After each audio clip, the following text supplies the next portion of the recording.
Une production de Chama Prod. Salut à tous et bienvenue à l'équipe de Richesse. Je vous invite à découvrir Conakry. J'espère que vous n'êtes pas pressés et que vous êtes là longtemps. Allez, suivez-moi. Bienvenue à Richesse Guinée, Conakry, un nouveau soleil se lève. Richesse d'ici, un nouveau soleil se lève sur la Guinée-Conakry. C'est parti.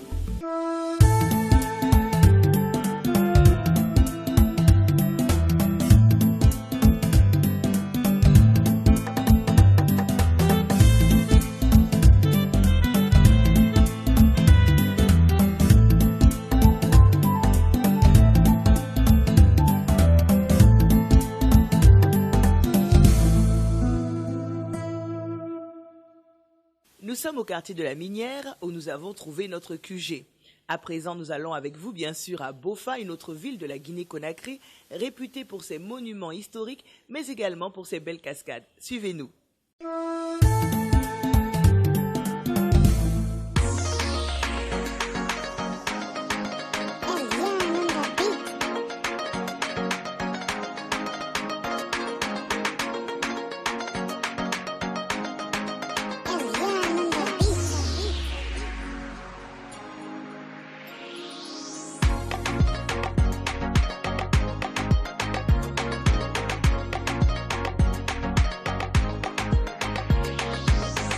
La République de Guinée est aussi appelée la Guinée-Conakry, et ceci en rapport avec sa capitale pour la différencier de la Guinée-Bissau. C'est en 1958 qu'elle obtient son indépendance. Ce pays de l'Afrique de l'Ouest, qui en est le château d'eau, compte plus de 1300 cours d'eau. La Guinée possède de nombreuses ressources, notamment minières, ce qui lui vaut l'appellation de scandale géologique.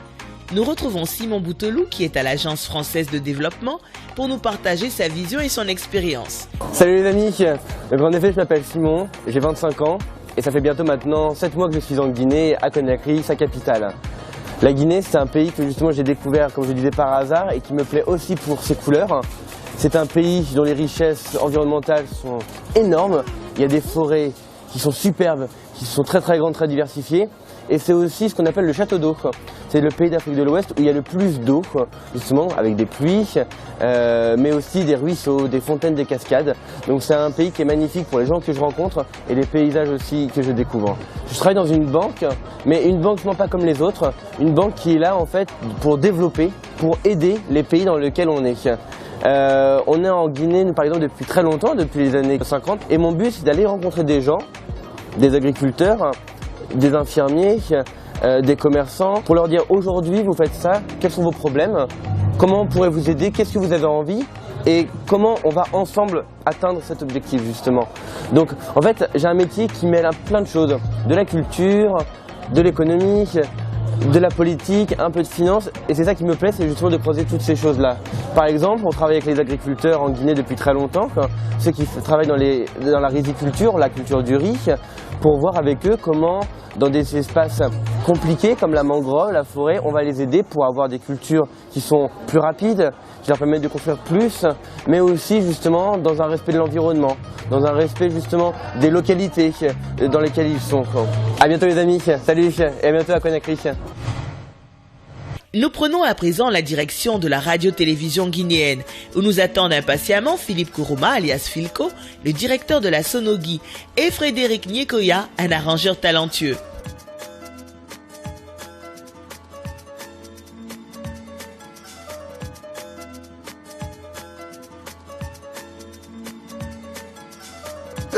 Comment allez-vous, ça va? Bonjour. Mais ce sont des visages familiers, c'est bizarre, mais on les a vus à la télé justement. Ah, c'est vrai. On se croirait en Côte d'Ivoire, quoi, tu vois, non?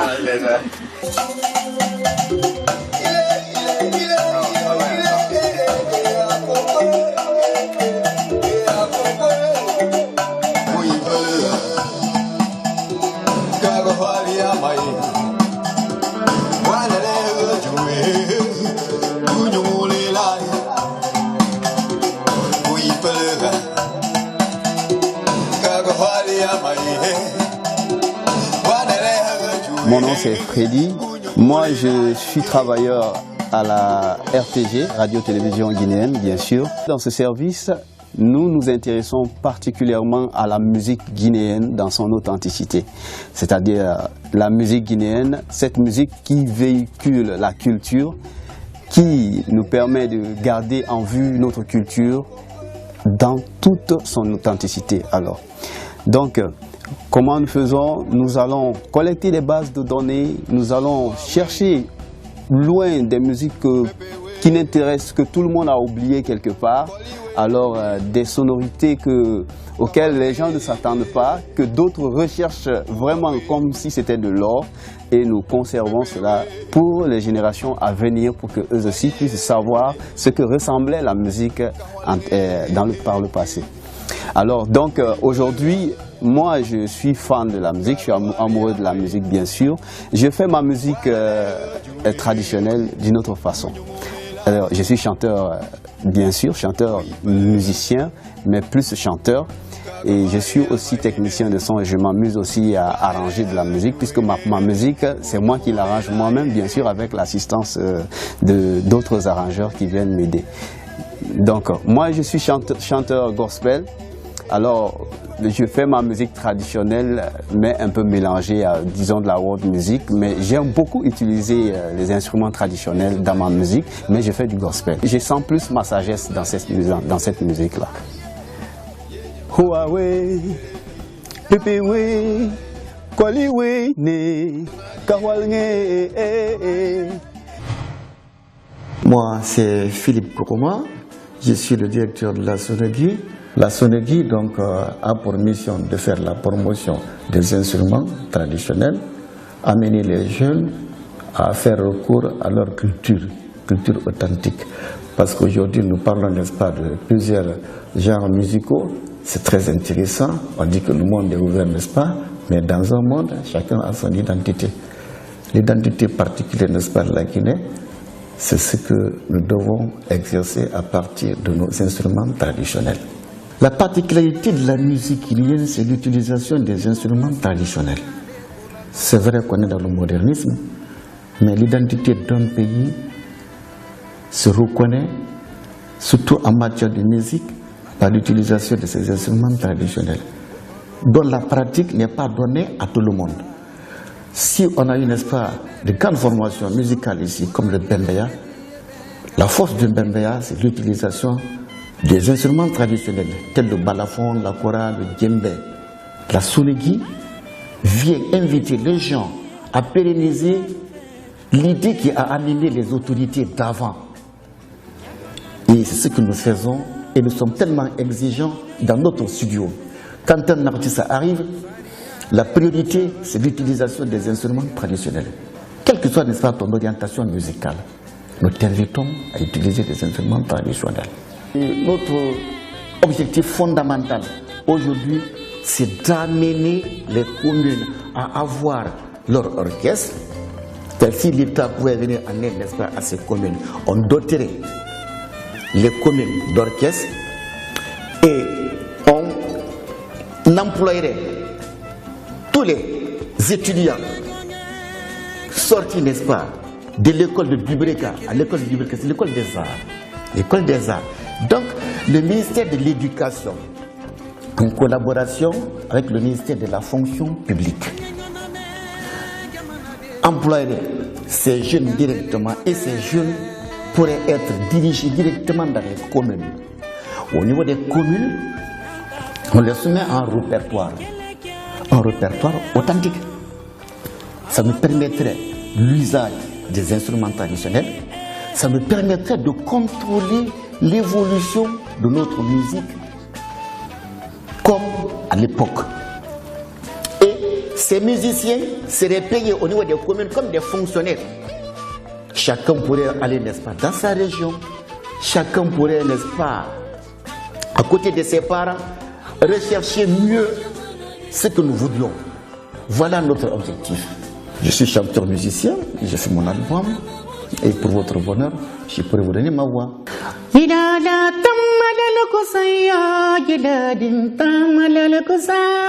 Nalikan nalo tereye, nalikan falo tereye, nalikan dalim tereyimba, nalikan koralo tereye.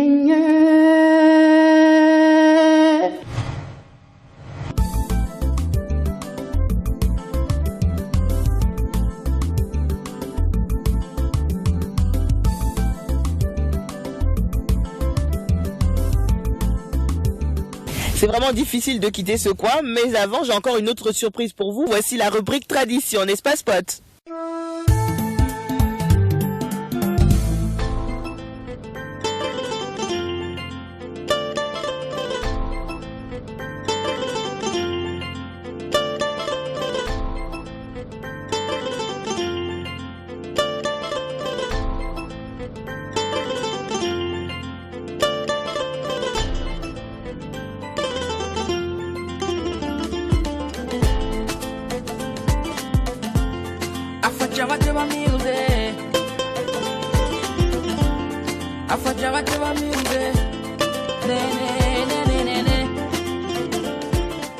C'est dans la ville de Dubreka, et précisément à l'Institut des Arts, que nous apprenons auprès du professeur Souleymane Keita son histoire et l'importance de la kola dans les mariages en Guinée. Souleymane Keita, enseignant-chercheur, chargé de cours d'anthropologie culturelle à l'Institut supérieur des Arts de Guinée, ici à Dubreka.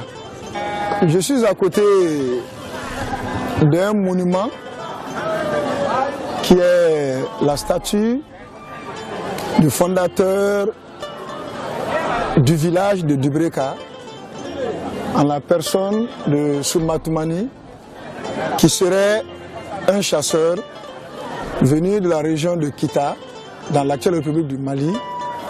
Et puis, à force de descendre à la recherche du gros gibier, il s'est retrouvé sur le littoral et aussi, par présage, il lui avait été dit de s'établir là où il trouvera une immense eau étendue à perte de vue.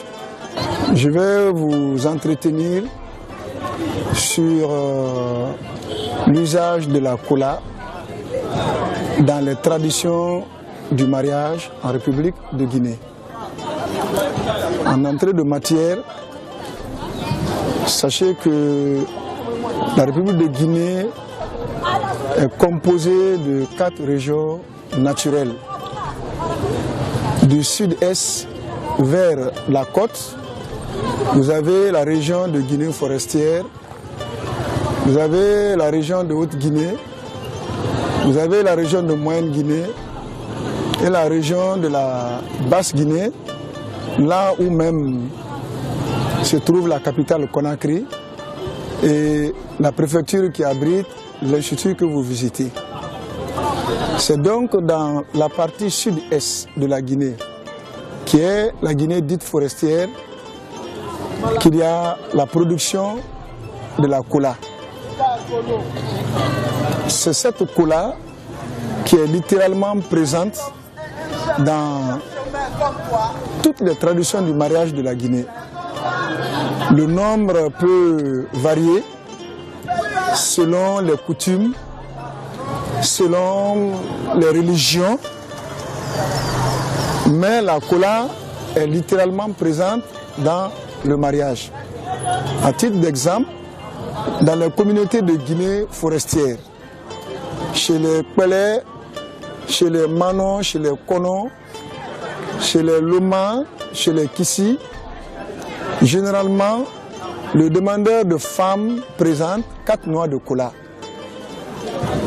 Pendant que, en Haute-Guinée, c'est-à-dire chez les Maninka, chez les Konya, en Moyenne-Guinée, chez les Peuls, chez les Toucouleurs, en Basse-Guinée, chez les Soso, les Landouma, les Baga, les Miki-Forêt, le nombre de kola qui demande la main d'une jeune fille ou d'une femme tout court est 10.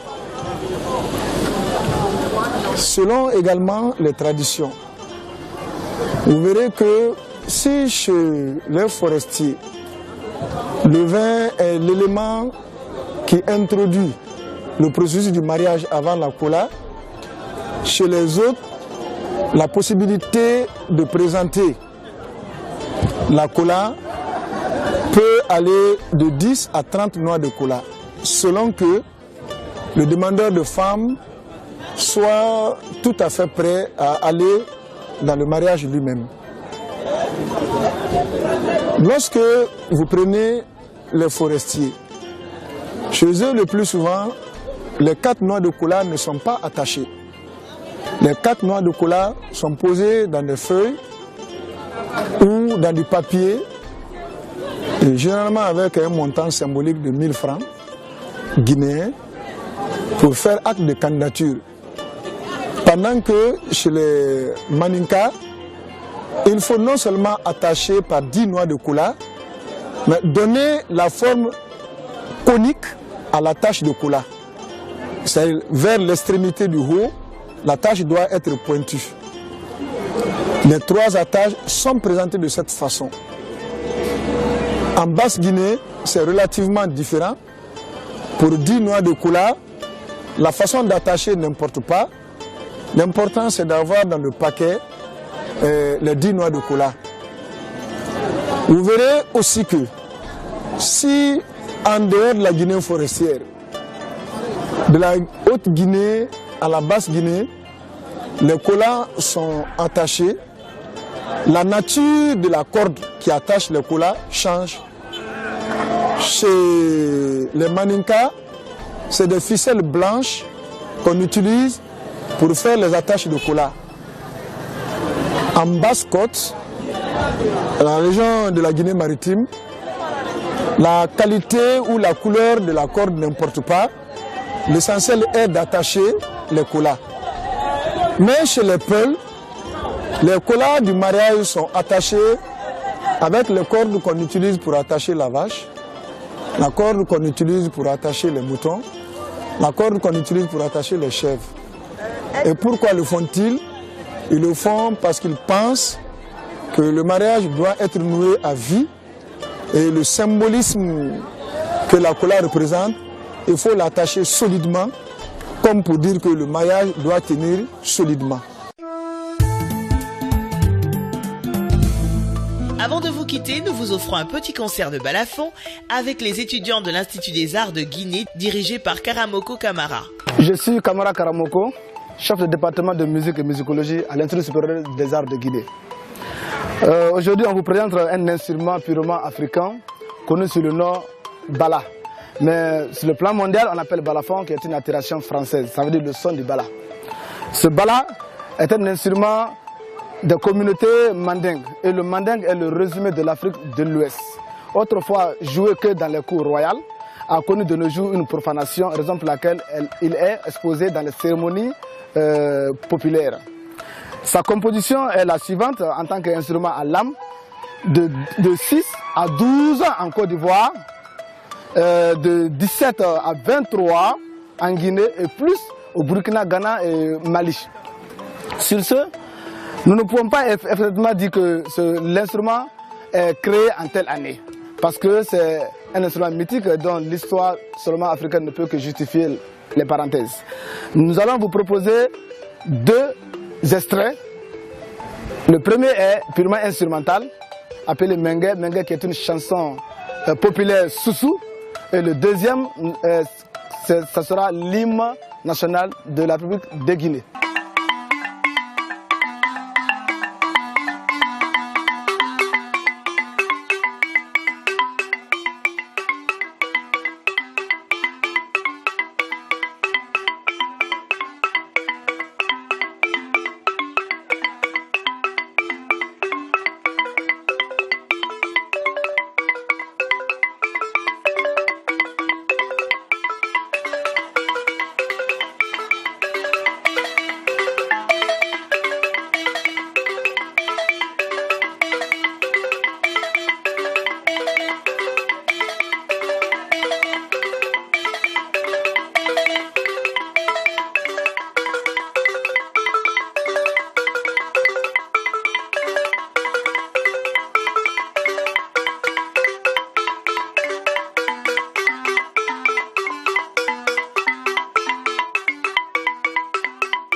Une production de Chama Prod.